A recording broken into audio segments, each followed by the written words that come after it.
શ્રી વલ્લભાધીશ કી જય, શ્રી ગુસાઈજી પરમ દયાલ કી જય, શ્યામ સુંદર શ્રી અમને મહારાણી કી જય, શ્રી હરિરાય મહાપ્રભુ કી જય, ગોકુલનાથ કી જય. આપણે ગોપી ગીત વિશે રસપાન કરીએ છીએ. એમાં આગળ આવૃત્તમ વિભ્રદ, આ બધું તમે જાણી જોઈને જ ઊભું કરેલું છે, અર્થાત તમે જાણી જોઈને વાળ વિખેરી નાખ્યા છે. તમે જ સૌંદર્ય વૃદ્ધિ માટે વાળની લટ લટકતી રાખી છે. ગોપીઓની આ વાત સાંભળે હૃદયથી શ્રી કૃષ્ણ પૂછે છે, તમે તો કહો છો કે હું સુંદર છું જ, પછી શા માટે હું આવું કરું? ગોપી કહે, અમને બતાવવા માટે જ. એટલે જ તો તમે સાંજે આવો છો ત્યારે શૂરવીર યોદ્ધાઓની અદાથી ગાયોની પાછળ પાછળ એને હાંકવા, એક છેડેથી બીજે છેડે ઘૂમો છો, એક પછી એક પેતરા પલટો છો, ચારે દિશામાં મુખડું ફેરવતા જાઓ છો, વળી તીરછી નજરે અમારા તરફ જોતા જાઓ છો. આ બધું અમને બતાવવા માટે તો છે. ખરેખર તમે જાણી જોઈને જ દર્શયન મુહુ, તમારું સુંદર મુખડું અમને બતાવો છો અને અમને દુઃખી કરો છો. આમ કહીને ગોપીઓ શ્રી કૃષ્ણના રૂપ માધુર્યની સ્તુતિ કરે છે. એક વાત ખ્યાલમાં રાખવા જેવી છે કે કોઈ ભગવાનની સ્તુતિ કરી શકે ખરું, અને કરે તો એને ન્યાય આપી શકે. જ્યારે કોઈ સ્તુતિ કરવાની વાત આવે છે ત્યારે ખરેખર તો સ્તુતિ નહીં પરંતુ નિંદા જ થતી હોય છે. આકાશની પ્રશંસા નથી, પરંતુ પોતાની અલ્પશક્તિની મર્યાદામાં એણે આકાશને અને તારાને પણ અલ્પ બનાવી દીધા. બંનેની વિશાળતા અને વિરાટતાનો અનાદર જ છે. માટે જ તો પરમાત્માની સ્તુતિ આપણે પરમાત્માને પ્રસન્ન કરવા માટે નહીં, પરંતુ આપણા હૃદયને શુદ્ધ કરવા માટે કરીએ છીએ. નાના બાળકની કાલી કાલી બોલી, ગાંડી ખેલી વાતો સાંભળીને માં ખુશ થાય, તેમ પરમાત્મા તમારી સ્તુતિથી પ્રસન્ન થાય છે. પરંતુ લોકોનો સ્તુતિ કરવા પાછળ ભાવ શું હોય છે? કોઈ સાંસારિક કામના પૂર્ણ કરવાનો અને એટલા માટે ભગવાનની બે હાથ જોડીને સ્તુતિ કરવાનો ગૌરવ લેશે, અથવા તો ભગવાનનું પૂજન કરવાના હેતુથી એના ઉપર થોડું જળ છાંટશે, ચંદન સોંપડશે, એના માથે ફળ ફૂલ કે પૈસા ટકા ફેંકશે અને ભગવાનનું એ પ્રસન્ન થાય એવું પૂજન કર્યાનું ગૌરવ લેશે. પરંતુ એમને ખબર છે કે ભગવાનને નથી જળની જરૂર કે નથી ચંદનની, એને નથી જોઈતી ફૂલની શોભા કે નથી જોઈતા પૈસા ટકા. ખરેખર તો આ બધું આપણે પોતાના જ ખાતર કરીએ છીએ અને ભગવાનને અર્પણ કર્યાનો સંતોષ લઈએ છીએ. ગોપી ભાવ આનાથી તદ્દન નિરાળો છે. કૃષ્ણ ભગવાન તરીકે રૂપે નથી ખપતા, પોતાના સ્વજન તરીકે જુએ છે. શ્યામ સુંદરના રૂપનું દર્શન કરે છે, એના ચરણ કમળનું હૃદયમાં ધ્યાન ધરે છે. પરંતુ ગોપીનું એ ધ્યાન અમુક સમય પૂરતું મર્યાદિત નથી. ખરેખર તો શ્રી કૃષ્ણ ચરણ કમલ ગોપી હૃદયમાં હંમેશ માટે બિરાજે છે. આ વાતને અનુમોદન આપતો બ્રજ સ્ત્રીઓનો એક કથા પ્રસંગ છે. દ્વારકામાં ઉગ્રસેન રાજાને યજ્ઞ કર્યો. રાજાએ યજ્ઞ કર્યો દર્શન નિમિત્તે, ત્યારે નંદબાવા પણ સપરિવાર સાથે ગોપી મિત્ર મંડળ સહિત ત્યાં પધારેલા. એક બાજુ મહેમાનોની જ્યારે સરભરા થતી હોય ત્યારે શ્રી કૃષ્ણ શૈયા પર પહોળી રહેલા હતા. એ જોઈ રૂકમણીજીએ પૂછ્યું, પ્રભુ કેમ પહોળ્યા છો? ચાલી શકાતું નથી? પગમાં વેદના થાય છે?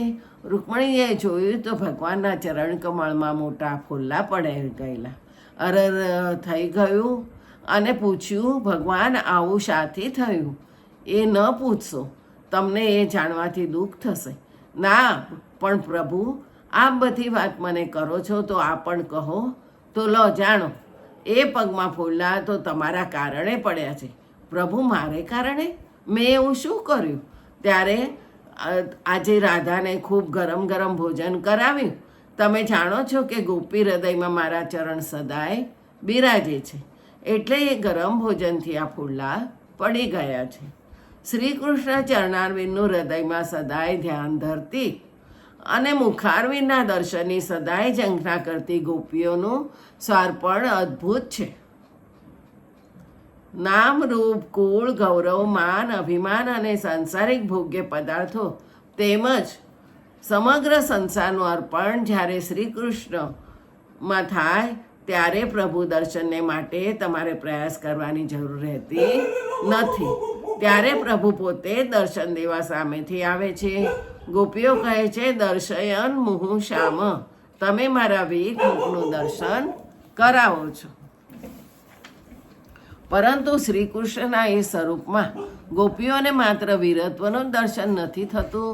ગોપીઓ વીરત્વને પણ શૃંગારનો શણગાર સજાવે છે. સંધ્યાકાળે ઘર તરફ પાછી વળતી ગાયોને હાંકવા માટે જુદી જુદી દિશામાં જુદા જુદા પેતરા ભરતા, પગની પલટી મારતા, જાણે તાંડવ નૃત્ય કરતા હોય તેમ કૂદતા, કાળા ભમ્મર ઝળકતા, કોમળ સ્નિગ્ધ ગુચ્છાદાર વિખરાયેલા વાંકડિયા વાળની કપાળ ઉપર લટકતી લટોથી શોભતા શ્રી કૃષ્ણ મુખચંદ્રને ગાયની ખરીઓથી ઉડેલી રજ કંઈક ઓર શોભા આપે છે. આમ ગોપીઓ શ્રી કૃષ્ણ સ્વરૂપમાં વીરત્વ અને શૃંગારનો સમન્વય સાધે છે અને એ રીતે વીરત્વ અને શૃંગાર એ બંને રસના વ્યક્તિત્વને અદ્ભુતતા અર્પે છે. દર્શયન મનસી ન સ્મરમ યચ્છસી, ગોપીઓ કહે છે, તમે જાતે દર્શન કરાવો છો અને અમારા મનમાં વચ્છસી એટલે કામના ઉત્પન્ન કરાવો છો. જેનું સ્મરણ થાય તેમાં જો તીવ્રતા આવે તો એ સ્મરણ આશામાં પલટાઈ જાય છે. કારણ કે સ્મરણ વારંવાર ગાઢ થાય ત્યારે મનમાં મિલનની આશા જન્મે છે અને આશાની વિશેષતાનું નામ કામના છે. લાંબા સમય સુધી આશાનું ચિંતન મનમાં મિલનની કામના ઉત્પન્ન કરે છે. ગોપીઓ કૃષ્ણને કહે છે કે અમારામાં કામના તમે ઉત્પન્ન કરો છો. માનવી જ્યારે કામના ઉત્પન્ન કરે છે, પોષે છે, ત્યારે એ કામના રૂપેલો સંસારને લાગેલો હોય છે. જેમ એક ફૂલની વેલ એની જાતે ઊંચે ચડવા માંડે ત્યારે અવ્યવસ્થિત રૂપે ફેલાય છે. ફૂલમાં સૌંદર્ય હોવા છતાંય વેલ વિસ્તારમાં સૌંદર્યનો અભાવ હોય છે. પરંતુ જ્યારે કોઈ માનવી એ વેલને સારી રીતે ઉપર ચઢાવે છે, વેલ વ્યવસ્થિત રૂપ ધારણ કરે છે, ત્યારે એને પાંગરવાનું કાર્ય પ્રભુ પર છોડી દે છે, સૌંદર્ય સભર બને છે. માનવી સંસારનો આધાર છોડી દે છે અને પોતાની જીવનવેલને પાંગરવાનું કાર્ય પ્રભુ પર છોડી દે છે. ત્યારે ભગવાન એ જીવનવેલને પ્રેમનો આધાર આપે છે. ત્યારે એ જીવનવેલ સચ્ચિદાનંદ સ્વરૂપ બને છે, નિષ્કામ બને છે. ગોપીએ સંસારનો આધાર છોડ્યો છે એટલે સાંસારિક કામનાઓ પણ છૂટી ગઈ છે. સંસારનો આધાર હોય ત્યાં સુધી સાંસારિક વસ્તુઓ જીવનમાં કામના ઉત્પન્ન કરે છે. ભગવાનનો આધાર લીધા પછી કામના ઉત્પન્ન કરવાનું કામ પણ ભગવાન જ કરે છે. એ કામના કેવી હશે તે હિરણ્યકશિપુનો વધ કર્યા પછી નરસિંહ ભગવાન પ્રહલાદના મસ્તક ઉપર હાથ મૂકી એને સંસારના દોષોથી નિર્ભય બનાવે છે અને પછી પ્રહલાદને ઈચ્છામાં આવે તે વરદાન માગવાનું કહે છે. ત્યારે પ્રહલાદ માગે છે, મનમાં હૃદયમાં કામનાનો અંકુર જ ન ફૂટે એવી કૃપા કરજો. અર્થાત કામનાનો અંકુર ન ફૂટે એવું માગવું એ પણ એક કામના તો છે જ ને. પરંતુ એ કામના દુઃખરૂપી નથી, દ્વેષરૂપ નથી, સંતોષરૂપ છે, આનંદ સ્વરૂપ છે. અને જેના જીવનમાં સંતોષરૂપ, આનંદરૂપ, કૃષ્ણરૂપ કામના છે એનું હૃદય મન કેવું હોય છે? મીરાબાઈ કહે છે, મીરા કો તો ગિરિધર મિલિયા જખ મારે સાસરી. જેણે સંસારનું દર્શન છોડ્યું છે, સાંસારિક પદાર્થોએ ઉત્પન્ન કરેલી કામના છોડી છે, તેને ભગવાન પોતાનું દર્શન પોતે સામે આવીને કરાવે છે. એના હૃદયમાં સચ્ચિદાનંદ સ્વરૂપિણી કામનાનું બીજ ભગવાન પોતે મૂકે છે.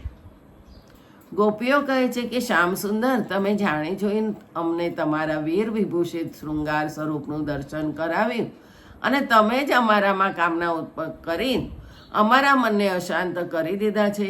આમાં પણ જો તમને અમારો જ દોષ લાગતો હોય તો અમારું એ દળ દૂર કરવાનો ઉપાય પણ હવે તમે જ કરો. કૃષ્ણ કહે, શું ઉપાય કરું? ગોપી કહે, એનો ઔષધ તમારી પાસે છે.